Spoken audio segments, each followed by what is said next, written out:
Em nome do Pai, do Filho e do Espírito Santo. Amém. Ave Maria, cheia de graça, o Senhor é convosco. Bendita sois vós entre as mulheres, e bendito é o fruto do vosso ventre, Jesus. Santa Maria, Mãe de Deus, rogai por nós, pecadores, agora e na hora de nossa morte. Amém. São Felipe Neri, rogai por nós. Nossa Senhora de Fátima, rogai por nós. Em nome do Pai, do Filho e do Espírito Santo. Amém. Então, bom dia a todos. Continuamos aqui agora na leitura do capítulo 9 da biografia de Santa Margarida Maria Alacoque. E vimos que ela finalmente decidiu, né, a que ordem religiosa, que mosteiro, né, entrar.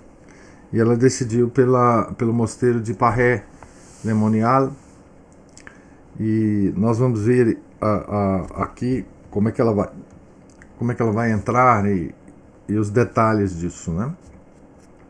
Capítulo 9, visita ao mosteiro de Parré-le-Monial, o extremo adeus, a angústia da morte, um jardim de flores celestes, belezas interiores da diretora e da mestra de noviças. No dia 25 de maio de 1671, consagrado à memória da invicta Santa Florentina Maria Madalena de Pazzi, cuja vida tantos pontos de contato tem com a da nossa jovem, Margarida, acompanhada por seu irmão Crisóstomo, encaminhou-se radiante de alegria para Parré-le-Monial, a fim de visitar o mosteiro e combinar a sua entrada. Era o mês em que a natureza se veste com trajes de esposa, adereça-se de flores e ostenta todas as belezas para honrar a gloriosa Rainha do Céu. O manso regato de ondas prateadas, com seu doce murmúrio, as avezinhas com a suavidade dos seus cantos, as auras fagueiras com seu hábito embalsamado, os lírios e as rosas com seu delicado perfume, entoam um hino de glória à incomparável Mãe do Criador.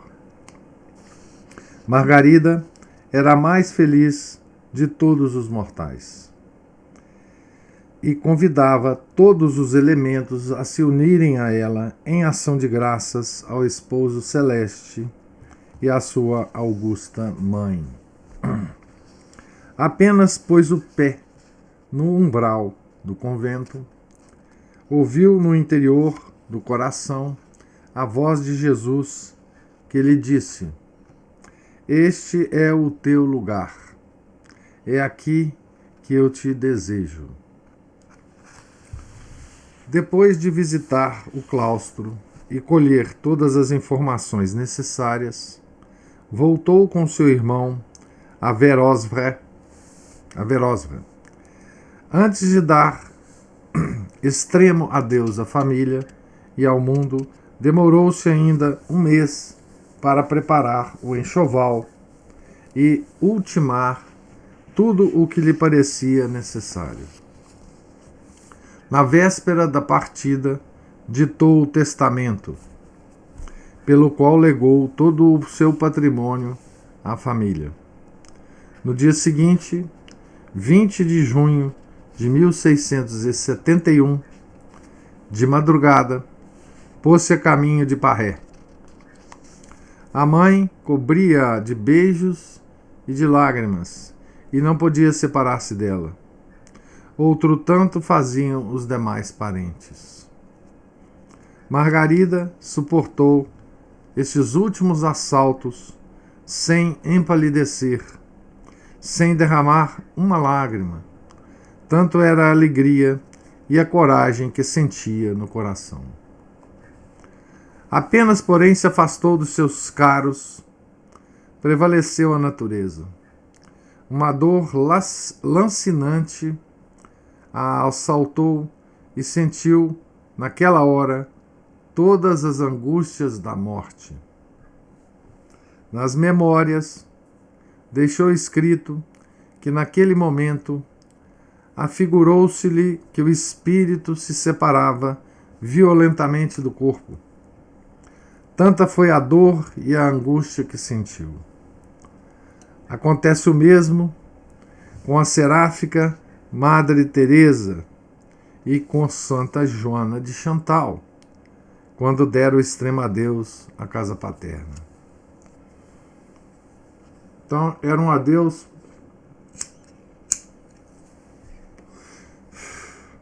permanente, né, para nunca mais voltar. A saída do mundo e a entrada no mosteiro. Nesses heróicos sacrifícios, via-se de um lado a fraqueza do coração humano e de outro o soberano poder da graça, que vem e triunfa dos movimentos da natureza.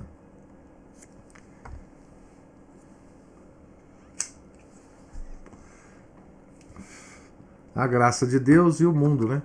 Ambos chamando, né, a Santa Margarida. A tempestade ia mainando ao aproximar-se Margarida do mosteiro, onde se uniria ao esposo de sua alma, que ela tanto amara e pelo qual suspirara desde o alvorecer dos seus dias. Eia, ó feliz cidade de Parré,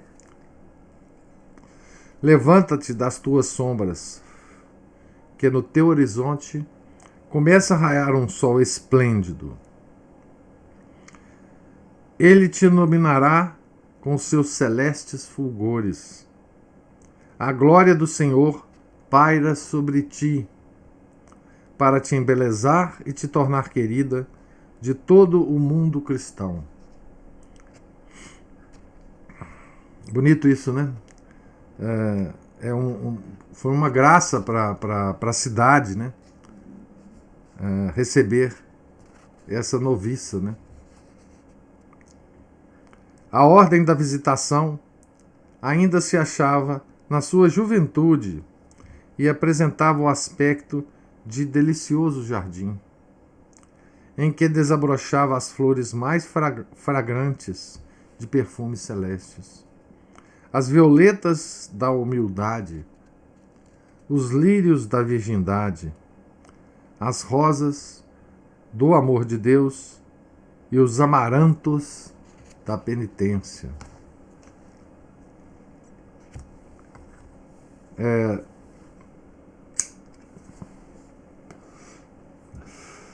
Esse é o estilo poético do Padre Beltrame, né, para descrever, né, esses movimentos da graça de Deus, né, comparando as flores, né, as virtudes, né, que serão exigidas de Santa Margarida, né. Os dois santos fundadores, São Francisco de Sales e Santa Joana de Chantal, que fazia pouco tempo haviam sido admitidos ao eterno amplexo de Deus, legaram o seu espírito aos numerosos mosteiros de suas filhas, e esse espírito continuava em cada uma das superioras da ordem. Então a ordem tinha sido fundada há pouco tempo, né, por dois grandes santos, São Francisco de Sales e Santa Joana de Chantal, que foi dirigida, né, por São Francisco de Sales. São Francisco de Sales foi diretor espiritual de Santa Joana de Chantal.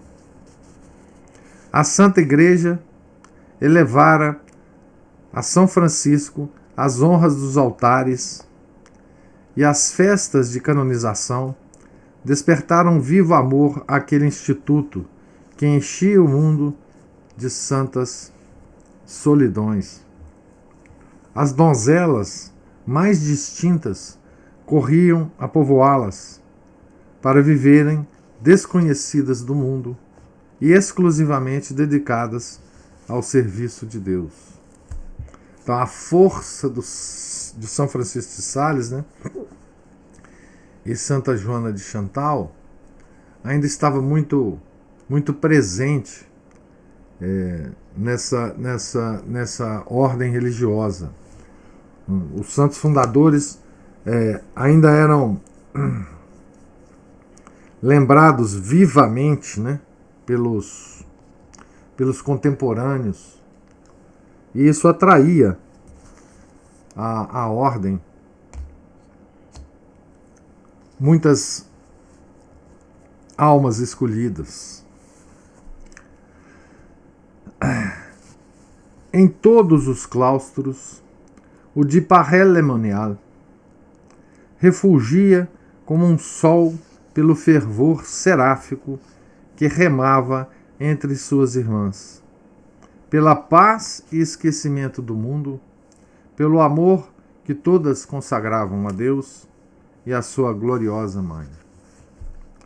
Chamava-se o Tabor das superioras, porque elas experimentavam verdadeiras delícias na exata observância das regras que aí reinavam.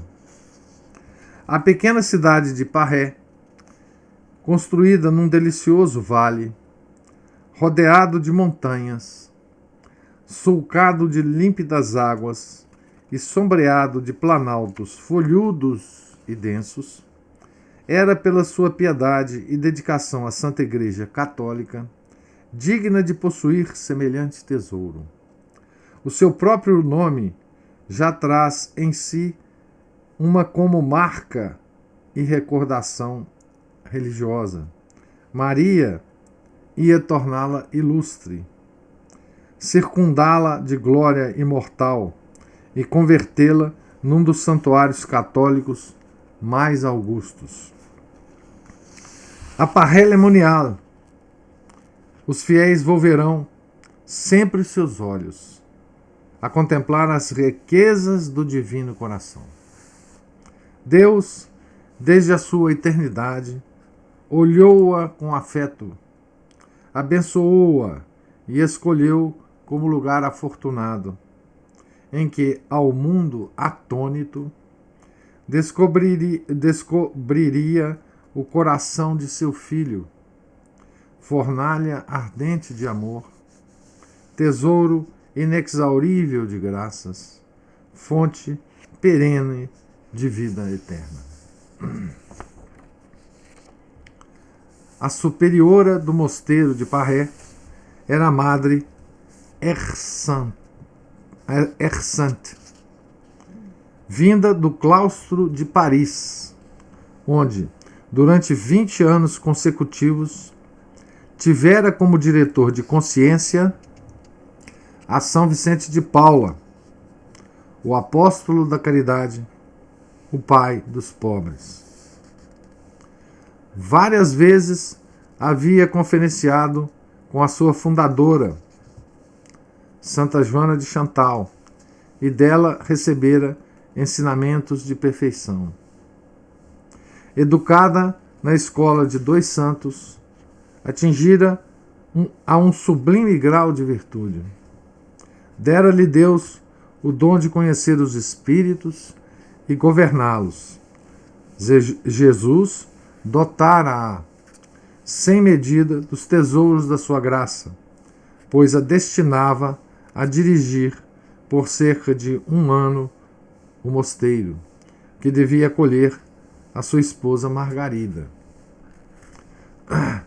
Então, veja quem acolhe, né, Santa Margarida no mosteiro de Paray-le-Monial, né? A Madre Hersante, que tinha sido dirigida espiritualmente por São Vicente de Paula e que tinha conhecido pessoalmente a fundadora da ordem, Santa Joana de Chantal. Então nós temos uma linha direta entre a diretora desse mosteiro e a fundadora da ordem, né? Por isso o padre Beltrame fala que era uma ordem muito nova na igreja.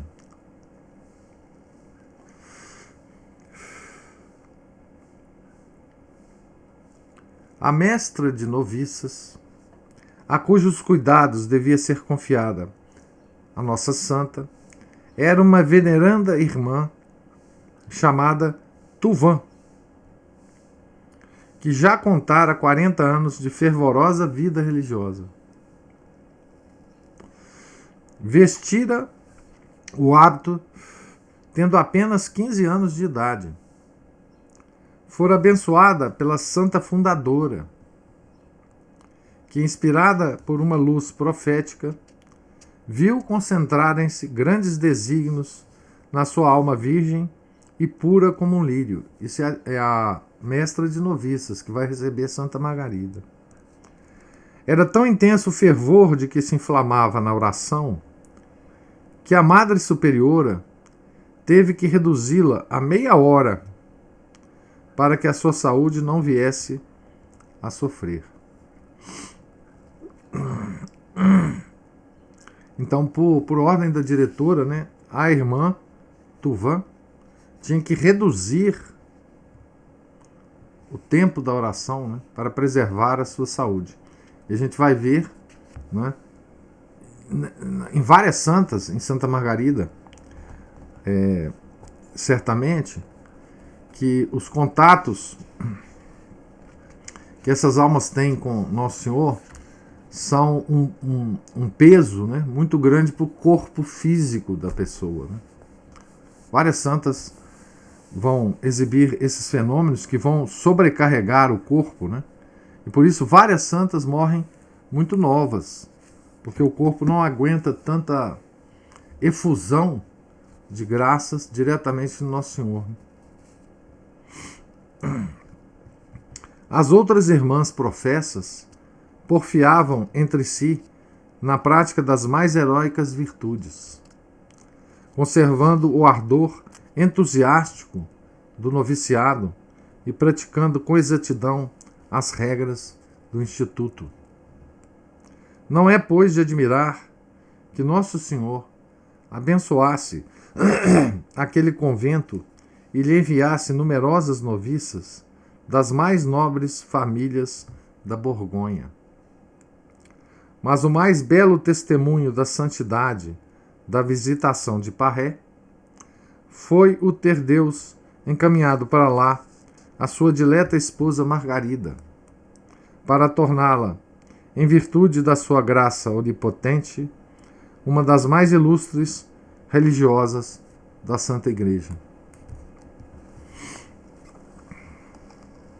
Então essa é a entrada Santa Margarida no mosteiro de Parré-le-Monial e um pouco da história desse instituto, né, na época em que Santa Margarida entrou, né? Então ela foi recebida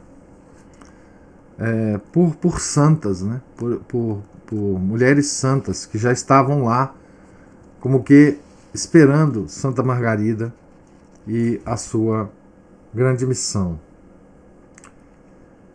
Capítulo 10. Maravilhoso segredo da oração. Os limites da obediência. Os esponsais do Divino Cordeiro. Contínua presença de Deus. A santidade do amor e a santidade da justiça.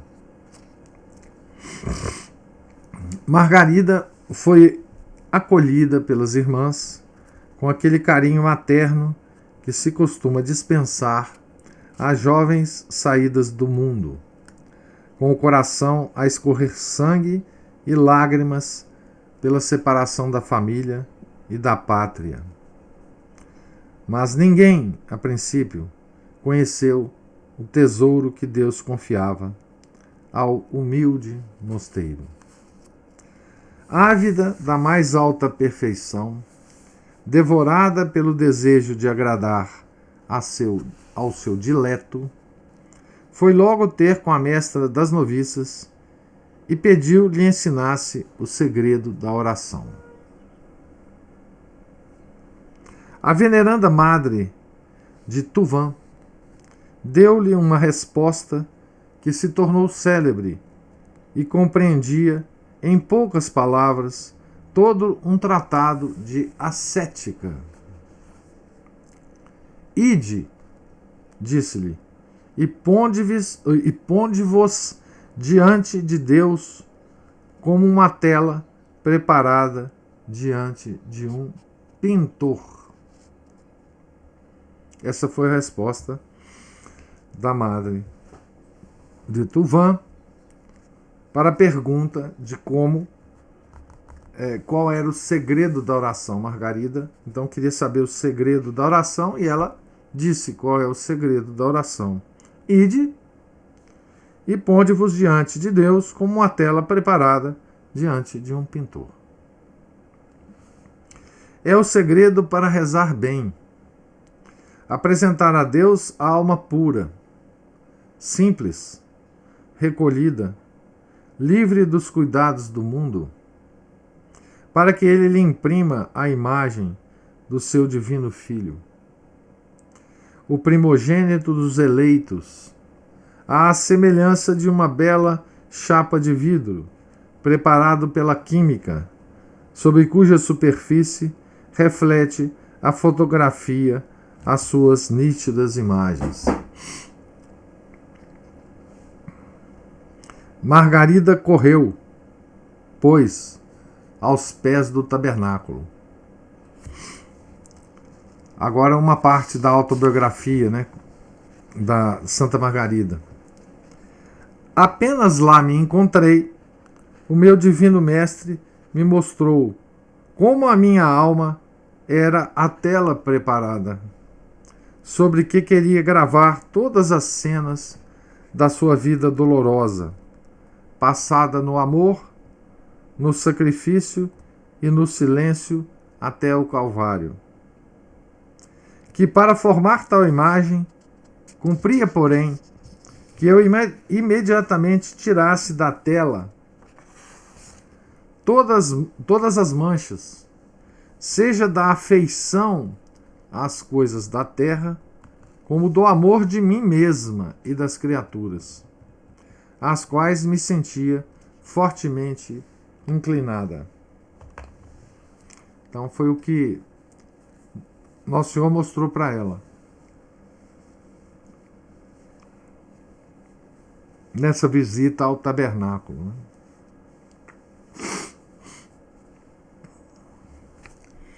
Apenas encerrada nos muros do claustro, no seio de uma pleiade de fervorosas noviças, a humilde virgem pôs-se a refletir sobre a ingratidão da sua vida passada, sobre aqueles ornamentos de vaidade, aquela noite de carnaval, a aparição de Jesus flagelado.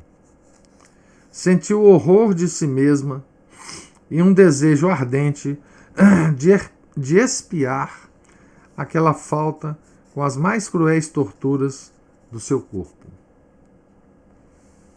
Que lágrimas não derramou, que de sangue não fez correr aos desapiedados golpes das disciplinas, que de indústrias não inventou para martirizar o seu corpo. São Francisco de Sales, veja bem, São Francisco de Sales teve que intervir do céu para moderar o ardor da jovem postulante. Aliás, em breve estaria arruinada a sua saúde. Voltando à autobiografia, como é que ela descreve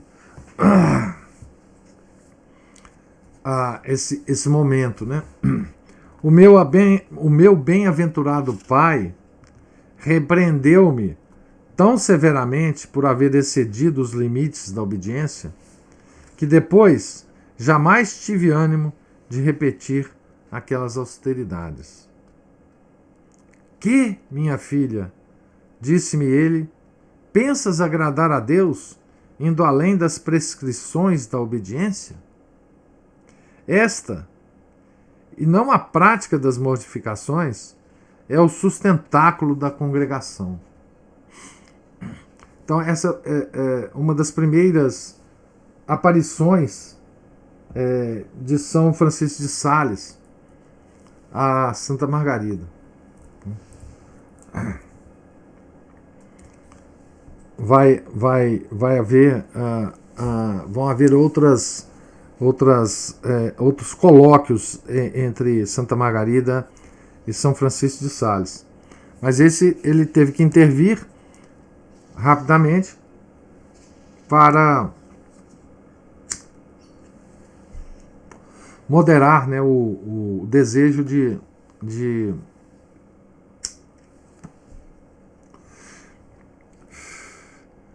mortificação, de macerações, etc, etc. Né? E ele dá bem uma regra geral para Santa Margarida, não é? Que a obediência é muito mais importante do que a prática das mortificações, né? E muito mais difícil às vezes. E para Santa Margarida vai ser mais difícil. Depois ela vai se conformar, obviamente. Depois disso, né? Então, Margarida atirou-se perdidamente à obediência, à humildade, ao esquecimento e desprezo de si mesma, para alcançar toda a perfeição da ordem a que se ligara.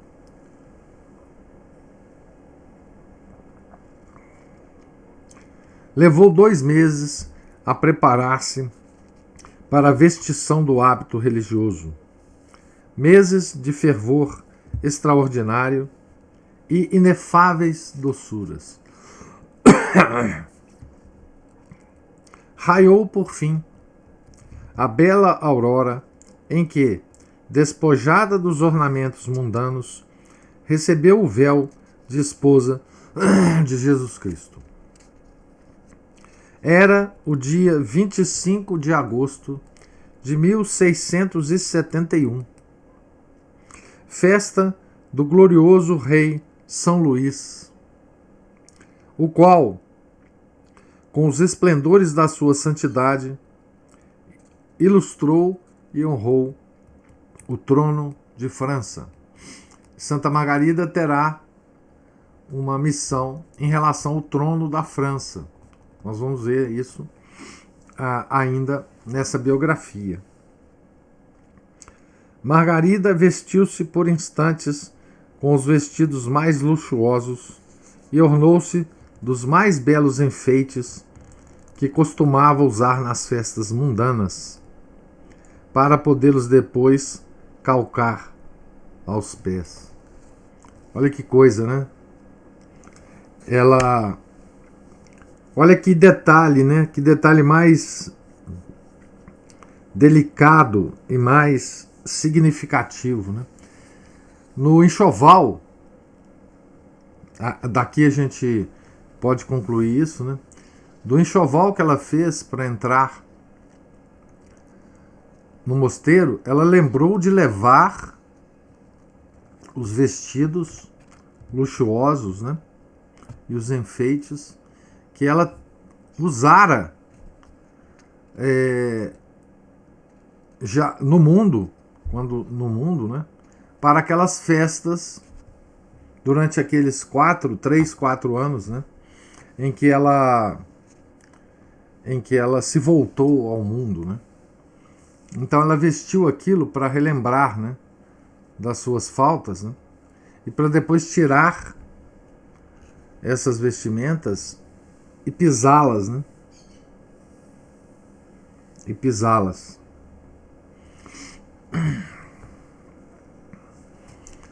Aproximou-se do altar. Cortaram-lhe o formoso cabelo e impuseram-lhe o humilde hábito da visitação. Mais belo e mais precioso do que a púrpura dos monarcas e a coroa das rainhas. Em seguida, Margarida firmou de seu próprio punho a ata da vestição, né, no ritual da vestição do hábito. Né? Duas das suas companheiras de noviciado declararam que o seu semblante brilhava extraordinariamente naquele momento, de modéstia e humildade, e de todas as suas feições transpareciam sinais de grande alegria. E que maravilhas não se realizaram no seu interior! O Divino Mestre fez-lhe gozar tudo o que havia de mais doce e suave nas carícias do seu amor. Margarida estava fora de si pela alegria. Jesus, desde aquele dia, memorando, começou a aparecer-lhe de uma maneira contínua e permanente. Palavras da própria Santa Margarida, né? Via-o perto de mim. Ele me honrava com seus colóquios, às vezes como amigo, outras como esposa ou esposo ou como pai. Todo afeto pelo seu único filho. Essa é a descrição de Santa Margarida. Esta presença divina absorvia-a de tal maneira que parecia que o seu espírito vivia no céu, estranho completamente às coisas da terra. Essa mesma presença a enchia de uma reverência tal pela soberana majestade de Deus que, estando só, trabalhava, lia, escrevia, sempre de joelhos e como que aniquilada. Dos seus olhos corriam, muitas vezes, torrentes de lágrimas, e o seu rosto, não raro, se tornava resplandecente como um astro. Essas são digamos assim, os efeitos físicos, né, dessa contemplação permanente, né, de Nosso Senhor Jesus Cristo. As irmãs, maravilhadas ao ver aquela contínua abstração, aquele alheamento das coisas terrenas e a profunda reverência de que estava sempre compenetrada, perguntavam a si mesmas que prodígios celestes sucederiam naquela alma privilegiada. O adorável Salvador aparecia-lhe sob dois aspectos. Umas vezes resplandecia na sua divina pessoa, 3 vezes augusta, a majestade, ou como ela dizia, a santidade da justiça. E a santa sentia-se como que abismada na sua sublimidade. Outras vezes resplandecia naquele semblante bem-aventurado a chama ardente do amor, ou a santidade do amor, com os seus suaves atrativos. Então, a santidade da justiça e a santidade do amor, né? Santidade da justiça, ela ligava a majestade, né? E a santidade do amor, a chama ardente. A alma de Margarida sentia-se então liquefazer como a cera ao fogo. Os superlativos humanos, as imagens hiperbólicas, as palavras mais expressivas da nossa pobre linguagem terrena, não são capazes de dar uma ideia do que tais visões produziam no espírito da santa. Se Deus não lhe houvesse elevado as forças, ela desfaleceria certamente com aquelas torrentes de luz e de graças sobre-humanas. Aqui, de novo, aquela característica, né? O corpo humano, se não for ajudado por Deus, ele não suporta essas graças torrenciais, né? Essa é uma das razões, né, pelas quais Nosso Senhor se nos apresenta na Eucaristia, né, sob as espécies, né, para exatamente não nos causar esses efeitos físicos, né? Isso é misericórdia dele. Ele se esconder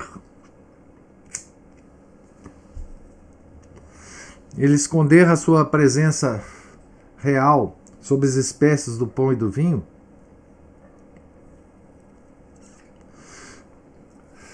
evita, né, que nós tenhamos esses efeitos, sintamos esses efeitos, né, que as almas escolhidas sentem, né? A presença real de Nosso Senhor frente a Santa Margarida é a mesma presença real de Nosso Senhor na hóstia consagrada. Só que na hóstia ele se esconde para exatamente amenizar os efeitos corporais da sua presença, que são realmente sobre-humanos em relação aos efeitos físicos, né? De todos os sistemas corporais, né? Do coração, de tudo, né? Do cérebro. Esse tipo de presença, ele exige muito, né? Essa presença que Santa Margarida sentia, ele exige muito do corpo físico, né? Ele tem efeitos que sobrecarregam todos os sistemas físicos do corpo. Podem, porventura, as nossas pupilas levantar-se a contemplar o sol quando ele fulgura em pleno meio-dia?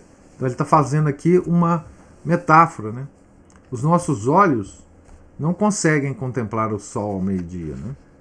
Então a nossa parte física não suporta isso, né? Ao heróico apóstolo das Índias, abandonado dos homens, solitário na choupana, visitava Deus com tal abundância de consolações que ele era constrangido a pedir-lhe abrandasse as doçuras do seu amor, porque a sua pobre humanidade já não lhe podia suportar o ímpeto.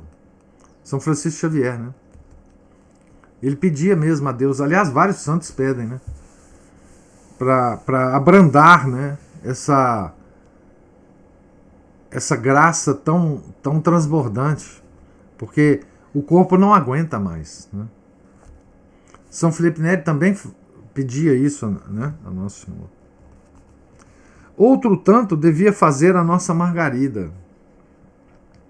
Algumas companheiras declararam que a sua união com Deus continuava até durante o sono, verificando-se assim as palavras da esposa do Cantares: eu durmo, mas meu coração vela e palpita pelo meu dileto.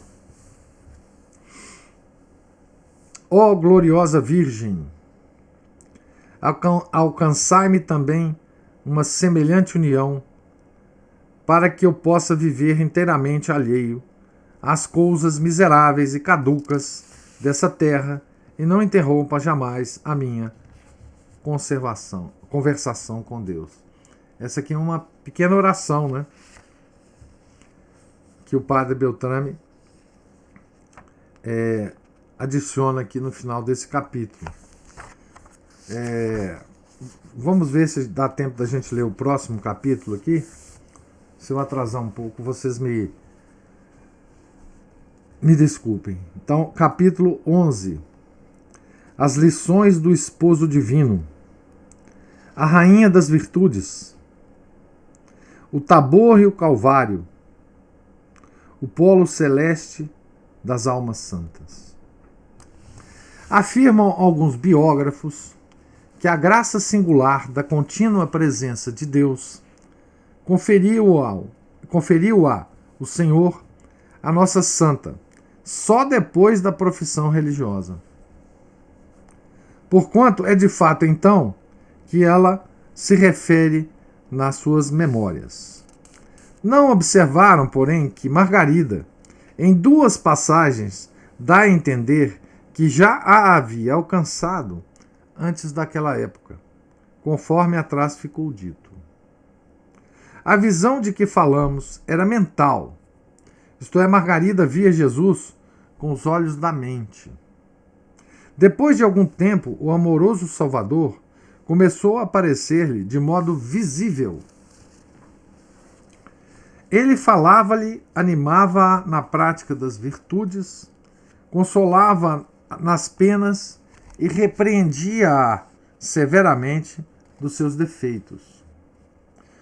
Um dia que ela cometera não sei que descuido, disse-lhe Jesus, palavras de Jesus para ela: compreende bem que eu sou um mestre santo e não posso tolerar a mais pequena mancha.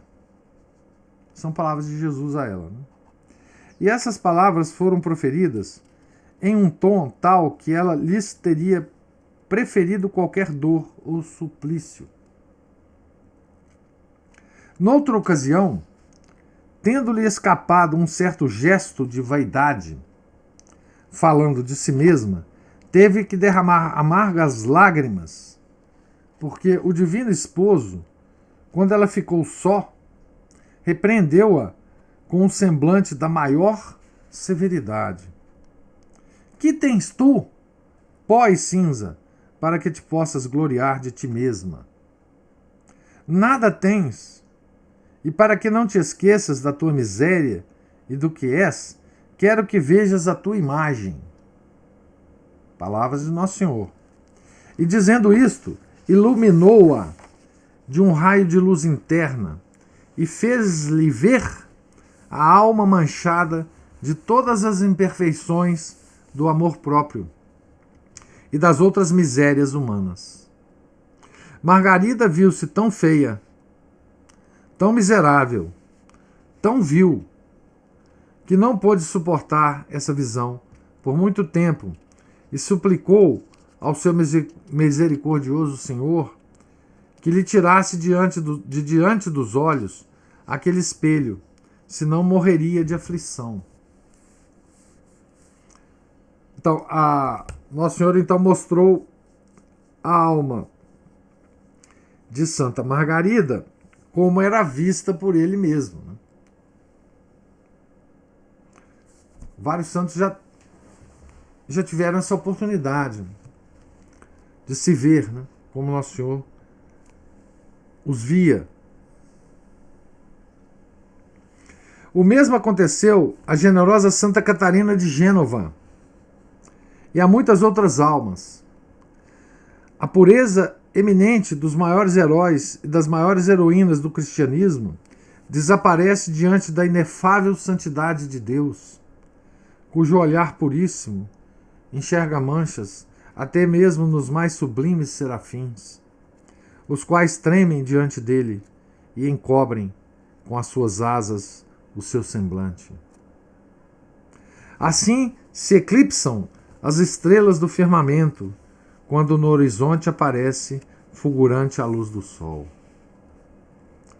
Se o celeste esposo se mostrava severo, em se tratando de faltas contra a pureza de intenção ou contra a humildade, era inexorável quando se tratava da obediência, fundamento e sustentáculo da vida religiosa. As maiores virtudes, fora da obediência, eram transgressões e delitos, e os mais heróicos sacrifícios não passavam de produto infeliz do amor próprio. Enganas-te completamente, dizia-lhe Nosso Senhor dizendo a Santa Margarida, se julgas agradar-me com esta espécie de ações e mortificações. Eu antes quero que uma alma goze das suas pequenas comodidades por obediência, do que se curve sob o peso da austeridade e do jejuns por sua própria vontade. Uma vez, Margarida teve licença para se disciplinar durante o tempo que se empregava a rezar o Miserere. Levada pelo fervor, o desejo de castigar o seu corpo, ultrapassou o tempo que lhe fora destinado pela superiora.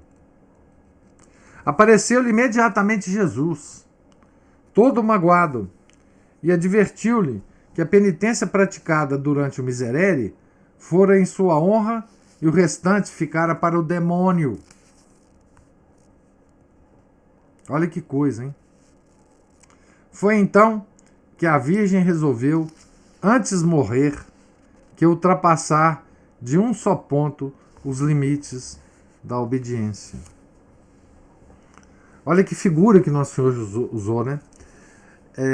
No tempo em que que lhe foi permitido fazer a penitência, ele aceitou essa penitência como para ele, Jesus Cristo. E quando ela excedeu essa penitência, Nosso Senhor falou que aquela ia ser para o demônio. Ele estava agradando o demônio e não a ele, Nosso Senhor.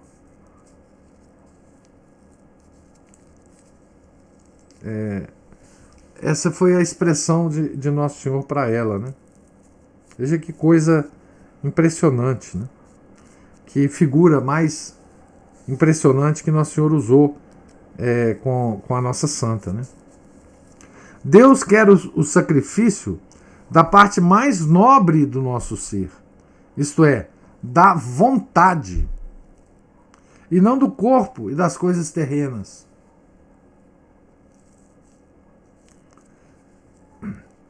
Que lhe importaram a ele os pingues rebanhos, os touros e as ovelhas, o ouro e as pérolas de Almaleque, que Saul lhe quis oferecer em holocausto. Ele ama a obediência e não as vítimas. Então a grande mortificação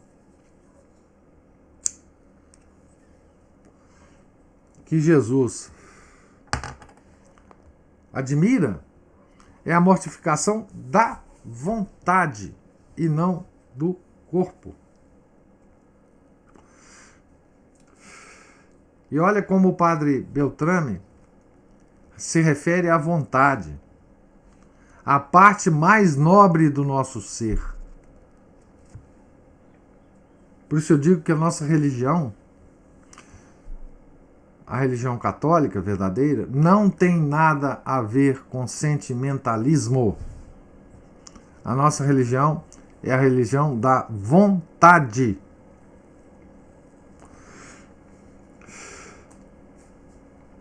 Purificada, né, pela obediência. Renuncie o homem à idolatria da sua própria vontade e se conforme com os adoráveis desígnios de Deus, e então oferecerá ao seu Criador um sacrifício mais agradável do que os cordeiros de Arão, do que os cordeiros que Arão sacrificava de manhã e de noite no tabernáculo de Israel. Assim, a nossa Alacoque se adiantava pelos caminhos da perfeição, apoiadas ao seu dileto, que a guiava indicando-lhe o caminho, mostrando-lhe ao mesmo tempo os obstáculos e os tropeços que ela devia evitar. Inundada de gozo, imersa continuamente nas fulgurações do Tabor, ela pedia as angústias e as agonias do Getsemane e do Calvário. Mas Jesus respondia-lhe que se submetesse à sua direção, pois que mais tarde reconheceria que ele era um sábio, prudente, iluminado diretor, que sabia guiar as almas que nele inteiramente confiam. É a nobre aspiração das almas santas pedir a Deus os sofrimentos à maneira da Virgem de Sena, que escolheu a coroa de espinhos e enterrou na cabeça, rejeitando a coroa de rosas que o Rei da Glória lhe oferecia, Santa Catarina de Sena. Mas o Senhor conhece quando a alma deve colher as flores do Tabor e quando os amarantos do Gólgota. E nós devemos beijar com igual ternura a sua mão quando nos beneficia e quando nos aflige. As alegrias mais suaves desciam como chuva copiosa ao coração de Margarida, quando, prostrada diante do Santíssimo Sacramento, passava as horas, imóvel, abstraída dos sentidos e imersa na mais alta contemplação. Parecia que a alma lhe abandonasse o corpo e voasse ao tabernáculo, para se unir num ósculo de amor ao seu celeste esposo. Jesus, encoberto pelos véus da Santa Hóstia, era o centro da sua vida e das suas ações. Trabalhando, recreando-se, passeando, para lá dirigia sempre o seu pensamento, para o tabernáculo, né? E sempre que podia, dirigia-se também em pessoa à igreja e ao santo altar. O augusto mistério eucarístico foi sempre, permita-se-me a expressão, o polo das almas santas, o ímã dos corações amantes, o centro de gravitação espiritual, o eixo de toda santidade sublime. Jesus, escondido sob os véus eucarísticos, é para a igreja o que é o sol para o universo.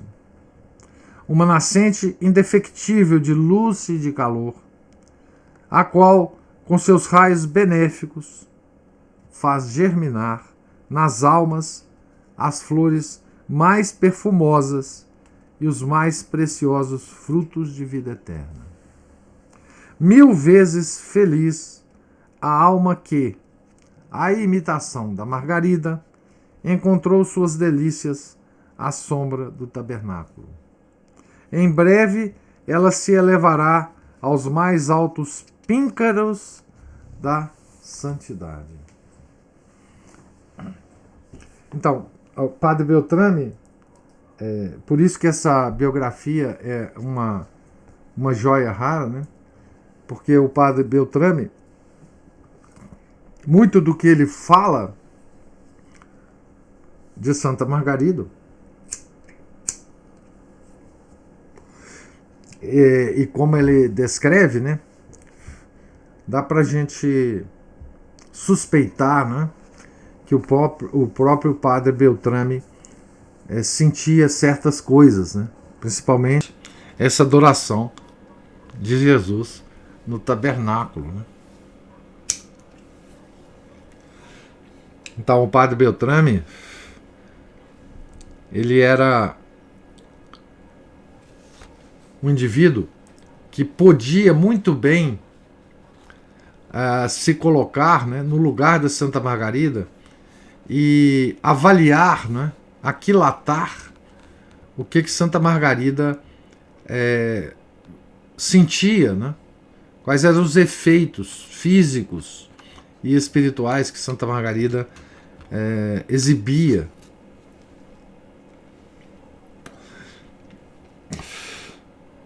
Padre Beltrame estava assim como que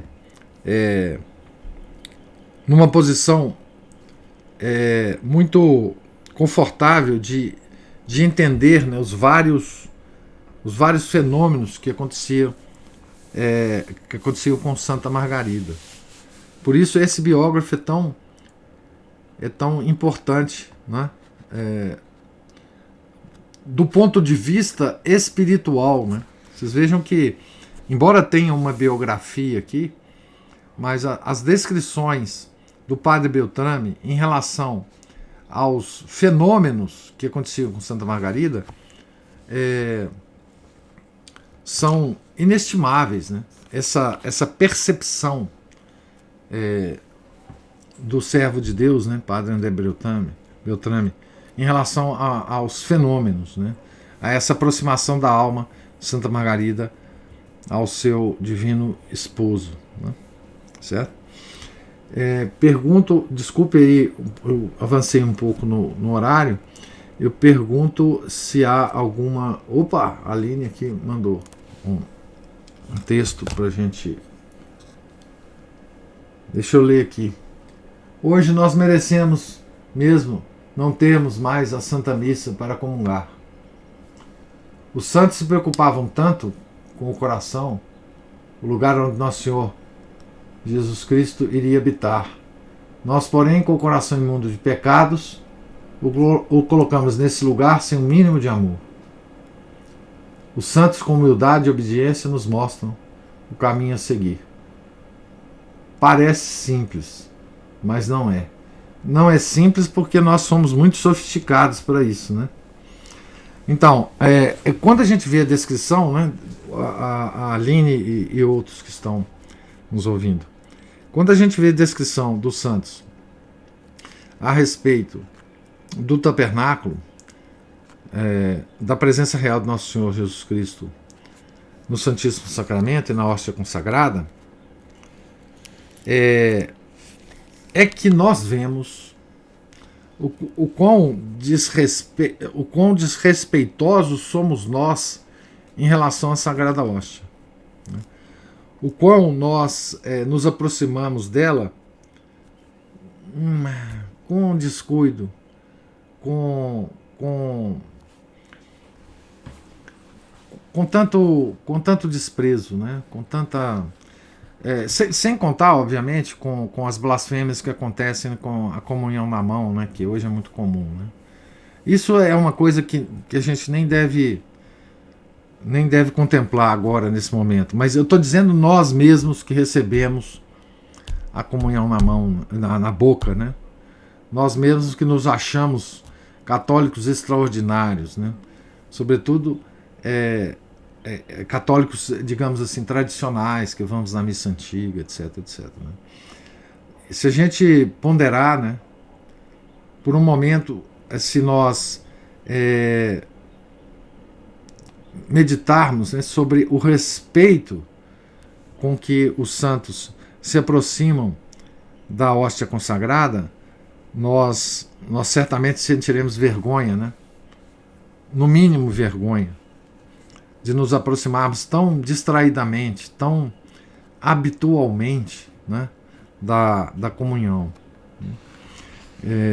Então, é de fato uma coisa estarrecedora, não é, que nós nos pegamos nessa situação, né,